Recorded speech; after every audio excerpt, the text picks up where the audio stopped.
नमस्कार दोस्तों, मेरा नाम विशाल है। अगर आप भी जानना चाहते हैं कि अगर आपकी कॉलोनी का नाम 1511 की लिस्ट में आ चुका है तो आगे का प्रोसीजर क्या रहेगा, इसके लिए सबसे पहले आपको चेक करना है कि आपकी कॉलोनी का नाम 1511 अनऑथराइज कॉलोनी की लिस्ट में आ गया है या नहीं। अगर आ गया है तो उसके लिए आपको अलग से पीएम उदय ऐप इंस्टॉल करके अपनी लोकेशन पर खड़ा होकर आपको चेक करना पड़ेगा कि आपकी लोकेशन यूसी बाउंड्री यानी अनऑथराइज कॉलोनी बाउंड्री के अंतर्गत आती है या नहीं। इसके बाद अगर उसके अंतर्गत आपकी लोकेशन आती है तो आपको 3 प्रकार के कागज़ चाहिए होंगे, जिसे कहते हैं ऑथराइजेशन स्लिप, जो सबसे पहले मिलेगी रजिस्ट्रेशन के बाद। सेकंड नंबर पर कन्वेंस डीड, जो डीडीए से एक तरह का फ्री होल्ड का पेपर होता है। थर्ड नंबर पे इसकी सब रजिस्ट्रार से रजिस्ट्री होगी।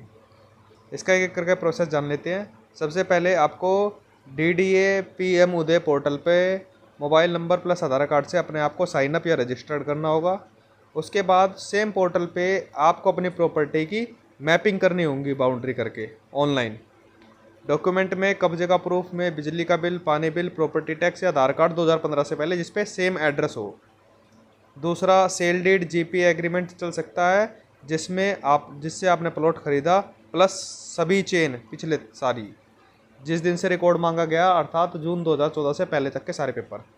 आधार कार्ड सभी मालिकों का, प्लॉट की फ़ोटो, जियो टैग्ड फ़ोटो या घर की 4 साइड से। इसमें आपको अपने प्लॉट की जियो टैग्ड फ़ोटो यानी कि ऑनलाइन गूगल मैप पे बाउंड्री करके शो करनी पड़ेगी कि ये मेरा प्लॉट है। साइट का प्लान, हाथ से बना हुआ नक्शा चल जाएगा कि आपका प्लॉट कैसे बना हुआ है। फीस, अगर आपकी ज़मीन, घर, प्लॉट किसी प्राइवेट ज़मीन पर है तो उसकी जो फीस, रजिस्ट्रेशन फ़ीस बता रहा हूँ मैं ऑथेंटिकेशन स्लिप के लिए, ऑथराइजेशन स्लिप के लिए, इसकी होगी 1 रुपये प्रति स्क्वायर मीटर। और अगर ज़मीन सरकारी है और उस पर कॉलोनी बसी हुई है तो उसकी फ़ीस होगी 4 रुपये 50 पैसे प्रति स्क्वायर मीटर। इसके बाद जब आपका कन्वेंस डीड का नंबर आएगा तो उसमें आपको स्टैम्प ड्यूटी बाय करनी पड़ेगी, जिसमें पुरुष के लिए टोटल अमाउंट का 4%, महिलाओं के लिए 3% और जॉइंट पुरुष और लेडीज़ एंड जेंट्स दोनों के लिए 3.5%। इसके बाद डीडीए साइट विजिट करेगी, ऑनलाइन आपका मैपिंग होगी, डॉक्यूमेंट वेरीफाई होंगे। ऑब्जेक्शन के लिए 15 दिन का नोटिस टाइम दिया जाता है। सब ओके होने के बाद ऑथराइजेशन स्लिप मिल जाएगी। वो होने के बाद जब आप रजिस्टर्ड करते हो तो आपको ऑनलाइन कन्वेंस डीड मिल जाएगी।